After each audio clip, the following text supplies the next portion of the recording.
अस्सलाम वालेकुम students, English master channel की जानिब से I am your teacher Aqeel Ahmad. आज मैं आपके सामने एक्सरसाइज लाया हूँ जो आपने हल करनी है। डायरेक्ट नरेशन यानी डायरेक्ट नरेशन मैंने दिए और आपको इसमें इसके इनडायरेक्ट बनाने हैं। एक्सरसाइज में आपसे कहा जा रहा है यू आर रिक्वायर्ड, आपसे कहा जा रहा है कि टू चेंज करें इसे इनडायरेक्ट स्पीच। इनडायरेक्ट आपके सामने डायरेक्ट स्पीच है। डायरेक्ट आपने सुना होगा, direct and indirect. Direct speech के सेंटेंस ये इम्तहानात में आते हैं। इसके 5 नंबर के होते हैं, कोई ना कोई पार्ट होता है, ए और एफ वगैरह पार्ट होता है आपके बीए के इम्तहान के अंदर। तो मैंने यहाँ एक्सरसाइज दी है, आप कोशिश करें इसको हल करने की। और अगर आपसे हल ना हो या अच्छा हल भी कर लें तो चेक करने के लिए इसके बाद मैं दूसरा लेक्चर डालूंगा इसी से कनेक्ट जो है इस एक्सरसाइज का सॉल्यूशन। तो उससे आप चेक कर लिएगा कि आपके सेंटेंस आपने जो बनाए किसने सही बनाए। ठीक है, अभी मैं सिर्फ आपको सेंटेंस दे रहा हूँ। मैंने 10 सेंटेंस बनाए हैं, ये आपके लिए, आपकी प्रैक्टिस के लिए। जितनी ज़्यादा प्रैक्टिस करेंगे इम्तहानात में उतनी अबूरियत हासिल करेंगे। इंग्लिश तो वैसे ही आपको अबूरियत हासिल करनी चाहिए इंग्लिश के ऊपर। या आपको ज़िंदगी में जब आप प्रैक्टिकल ज़िंदगी में दाखिल होंगे वहाँ आपको लिखने का बहुत ज़्यादा मटेरियल आपके सामने आएगा, पढ़ने के लिए भी समझ, तो आपको महारत हासिल होनी चाहिए। तो मैं सेंटेंस नंबर 1 पढ़ रहा हूँ। ये आपके पास डायरेक्ट स्पीच है और जितने भी सेंटेंस दे रहा हूँ सब डायरेक्ट स्पीच है। ठीक है, यानी कहे हुए अल्फाज को ज्यों का त्यों दोहरा दिया गया है। वैसे ही जिस तरह बोलने वाले ने अपने अल्फाज बोले थे उसको उसी तरह दोहरा दिया है, उसको बोलते हैं डायरेक्ट स्पीच। और इनडायरेक्ट स्पीच से मराद ये है कि बोले गए अल्फाजों को बताने वाला अपने अल्फाजों में किस तरह बताएगा उसको इनडायरेक्ट स्पीच कहते हैं। ठीक है, बताने वाला या सुनाने वाला किसी को बताएगा उसकी बात को कि ये बोल के गया है, उसको जब आप वो अपने अल्फाजों में बताएगा तो उसको इनडायरेक्ट स्पीच कहते हैं। उसके रूल्स हैं, तरीक़ेकार हैं, जब आपने सीखी होगी। ग्रामर तो उसमें बताया गया होगा, लेकिन मैं भी इसकी क्लासेस शुरू करूँगा आगे आइंदा कि डायरेक्ट इनडायरेक्ट के रूल्स क्या हैं, किस तरह बनाए जाते हैं। अभी फ़िलहाल मैं एक्सरसाइज दे रहा हूँ, आप प्रैक्टिस करें क्योंकि इम्तहान से गुजर रहे हैं आप लोग। क्वेश्चन सेंटेंस नंबर 1 है direct speech. Inverted comma, I love to travel, comma, फिर इन्वर्टेड कॉमा को कोटेशन मार्क भी कहते हैं आपको। फिर ही सैड, फुल स्टॉप। मतलब ये है कि उसने कहा मुझे सफ़र करना पसंद है। I love to travel, inverted comma में बात वही भी है। I love to travel, comma, inverted comma. ये अल्फाज हैं जो कहे गए हैं, ये अल्फाज कहे गए, इनको चेंज करना है। ही सैड, उसने कहा मुझे सफ़र करना पसंद है या मुझे सफ़र से प्यार है। ठीक है, ये मतलब है। अब इसको इनडायरेक्ट उसके कहे हुए इन अल्फाज को जो है अपने अल्फाज में कैसे बनाना है उसको इनडायरेक्ट कहते हैं।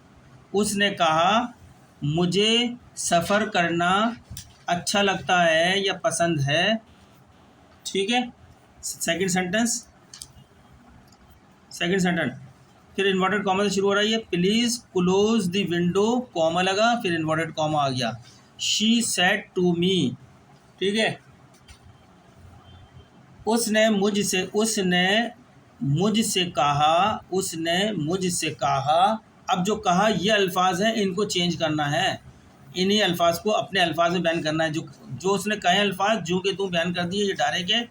अब मैं जो पढ़ने जा रहा हूँ, please close the window, comma, inverted comma के अंदर ये बात रखी गई है। शी सेड टू मी, बराए करम खिड़की बंद करो। प्लीज़ बराए करम क्लोज बंद करो, द विंडो खिड़की बंद करो। शी सेड टू मी, उसने मुझसे कहा बराए करम खिड़की बंद करो। अब ये जो इन्वर्टेड कॉमा में अल्फाज उसके बयान की अल्फाज जूँ के तू दोहरा दिए गए हैं, इनको आप इनडायरेक्ट बनाते हुए अपने अल्फाजों में बयान करेंगे। इसके रूल्स प्रिंसिपल होते हैं, उनको अप्लाई करते हुए।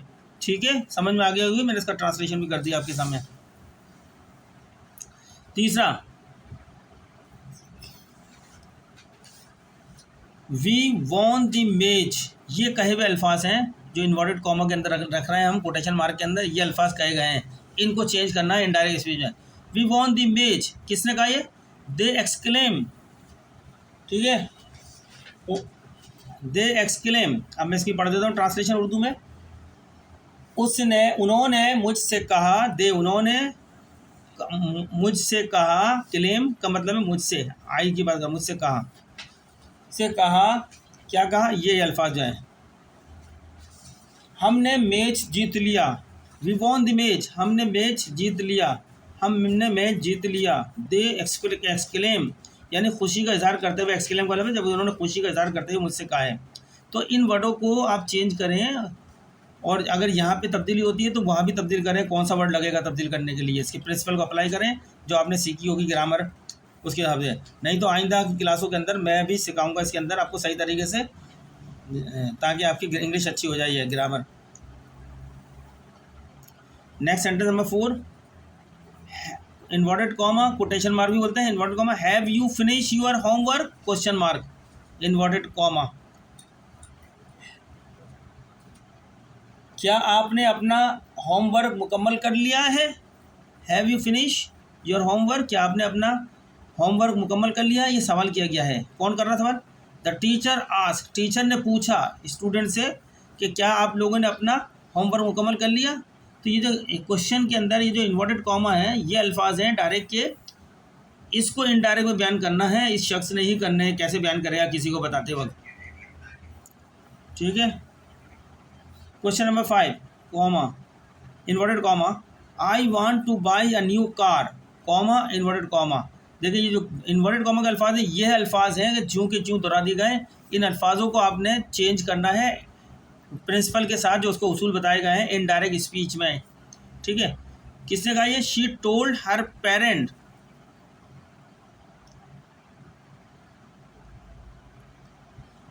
उसने अपने वालिदैन से कहा। I want two by a new car, मैं एक नई कार ख़रीदना चाहती हूँ। ये जो मैं एक नई कार ख़रीदना चाहती हूँ, उसके अल्फाज को अब किस तरह उनके वालिदैन को उसके अल्फाज को बताने वाला अपने अल्फाज बताएगा, उसको इनडायरेक्ट कहते हैं, उसको चेंज करके बताएं। अगर नहीं तब्दील हो तो नेक्स्ट लेक्चर में मैं इसको सॉल्व कर दूंगा। Question sentence number 6, inverted comma, don't touch that vase, VASE, vase, comma, inverted comma. ये अल्फाज हैं, इनको चेंज करना है। ही वांटेड हर, अब इसका मैं बता दूँ, पहले इस गुलदान को मत छूना, वेज माने गुलदान, इस गुलदान को, उस गुलदान को मत छूना, डोंट टच ना। ही वांटेड, उसने उसे खबरदार किया। वांटेड ये मैंने गलत दिया, ये इसकी स्पेलिंग ऐसे नहीं होगी, वांटेड की जगह ये वांट होगा, WARNED। ही वांट हर, उसको खबरदार किया, वांट माने खबरदार करना।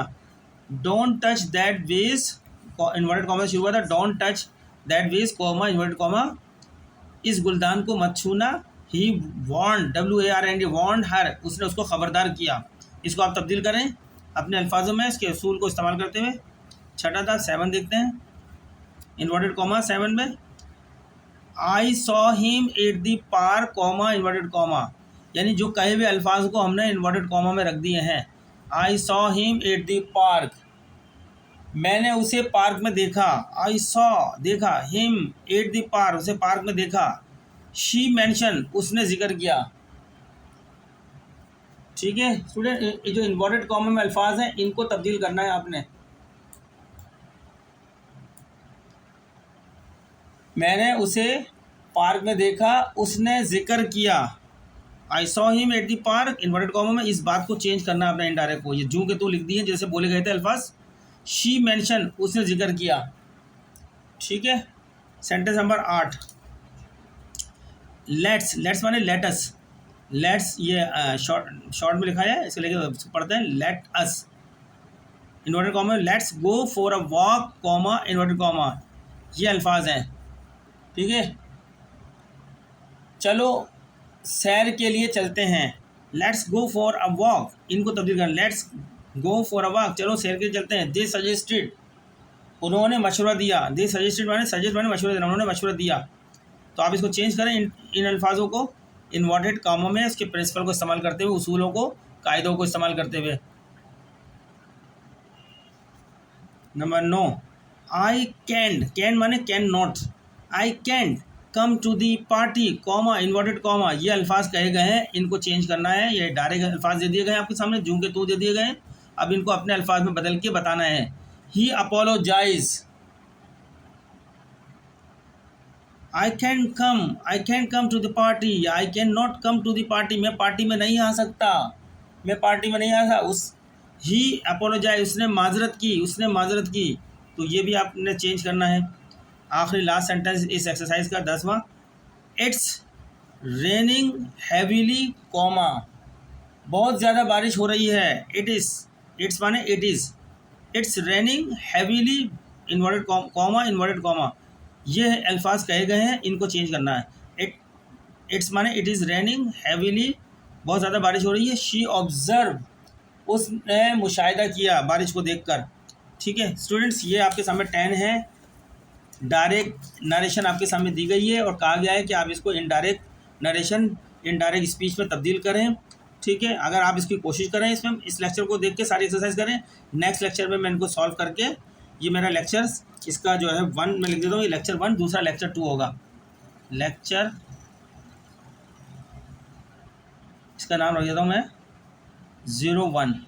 ठीक है, इसका ही मैं लेक्चर 2 जो है आपके सामने सॉल्यूशन से करूँगा, इस एक्सरसाइज का सॉल्यूशन करूँगा, पूरा बना के दिखाऊंगा सेंटेंस आपको।